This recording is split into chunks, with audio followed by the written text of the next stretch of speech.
There were 3 witnesses today: Stacy Walker, Dr. Rogers, and Travis Payne. The attorneys were Melissa Stebbins and Katherine Payne for AEG, and Kevin Boyle and Michael Koskoff for Katherine Jackson. Stacy Walker and Travis Payne were called out of order by the defendant AEG due to the witnesses' plans to leave the country. Stacy Walker established her working relationship with Michael Jackson, starting with the short film Ghost. The witnesses that have been testifying and that had had a previous business relationship with Michael Jackson stressed how he never made music videos, he made short films. She was a dancer on the second leg of the History Tour. She said that the dancers would rehearse separately and Michael Jackson rehearsed on his own until they got closer to the show date, and then they would integrate Michael Jackson in with the rest of the dancers. She hadn't worked with Michael Jackson from 1997 to 2009, and she was hired for This Is It as an associate choreographer. She thought he was thinner than before, but didn't notice any major weight loss during the This Is It rehearsals. Most of the dances, except for Drill, were dancers that he's done on previous tours. He worked one-on-one daily at his house with Travis Payne, and she worked with the dancers at whatever facility they were at the time. She said that it was a matter of modifying the dances age appropriately. She never saw him sick, and she wasn't shocked at him missing performances. She said she remembered him in layered clothes, but she didn't think that was odd. You know, just like some people prefer hot yoga, she just thought that maybe he was keeping his muscles warm. She said that the rehearsals on June 23rd and June 24th was great. They went full out and she saw the show come together. She was really excited. She called her mom and told her mom to buy a ticket. Then on June 25th, they were excited about Michael Jackson's disappearing act. And then that's when the news came that Michael Jackson was in the hospital. She said she still didn't believe it, and she kept working with the dancers. You know, it's going to be all right. She talked about Michael Jackson being a huge risk taker, that he was weird is a compliment, that he was innovative. They talked about him playing 5 parts in the short film Ghost and showed a clip of the mayor dancing. And when she said that that was Michael Jackson, everybody in the courtroom was laughing.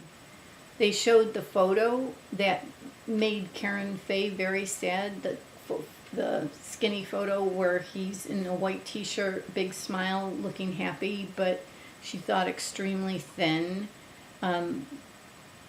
It didn't affect Stacy Walker at all. She didn't seem to think it was all that strange. We saw the surveillance camera footage at the Staples Center where Michael Jackson was wrapped in a dark blanket, which looked like a cloak and was referred to as a cloak. He kind of looked like this wizard walking through to his car. Then we had Dr. Rogers. Dr. Rogers claimed that outside of Michael Jackson, he's only done one other autopsy where someone died of acute propofol poisoning or toxicity. We saw that at 1 a.m. the decedent made a call to his primary physician, Dr. Conrad Murray. Dr. Rogers was asked if there were other doctors in Michael Jackson's life. Objections were made because of the evidence that was brought in and the prescriptions that they looked at. Dr. Rogers concluded that other doctors contributed to Michael Jackson's death. Michael Jackson had a BMI, I think it's a body mass index, of 20.1, which fell within the normal range.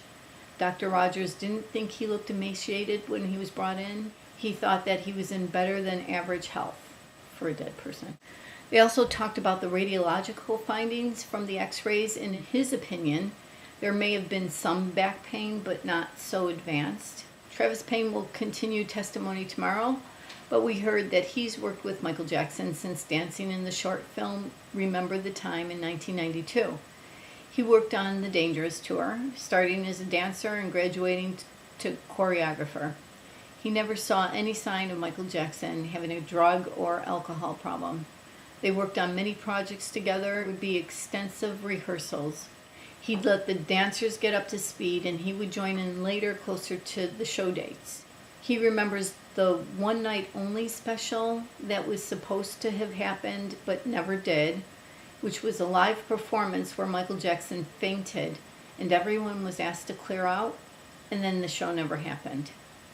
But he didn't see any signs of drug or alcohol use. Payne talked about the brainstorming meeting they had in the beginning of This Is It. He said about Michael Jackson that he was ready, excited, and concerned about the condition of the planet. He looked thinner, but fine.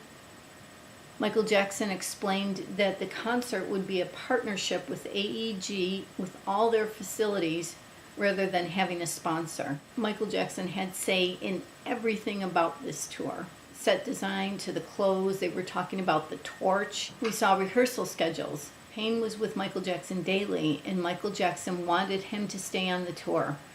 Stacy Walker would go to London, kick it off, and then she'd go back to her other projects. But Michael Jackson intended for Travis Payne to stay and watch every night for improvements, etc. Payne said that Michael Jackson's dancing was fine. They were working on modifying age appropriately. Michael Jackson would sometimes be tired at evening rehearsals. He had his good days and his bad days. When Michael Jackson skipped, the production crew were concerned that they may not reach their goals. Michael Jackson's goal was to sing all the songs live for This Is It. In the past, he had vocal assist tracks that he used on the heavy dance number songs, and then on the songs that didn't have such involved dance moves, along with the ballads, those he would sing live. But he wanted to sing everything live for This Is It. And that's what happened when I was there.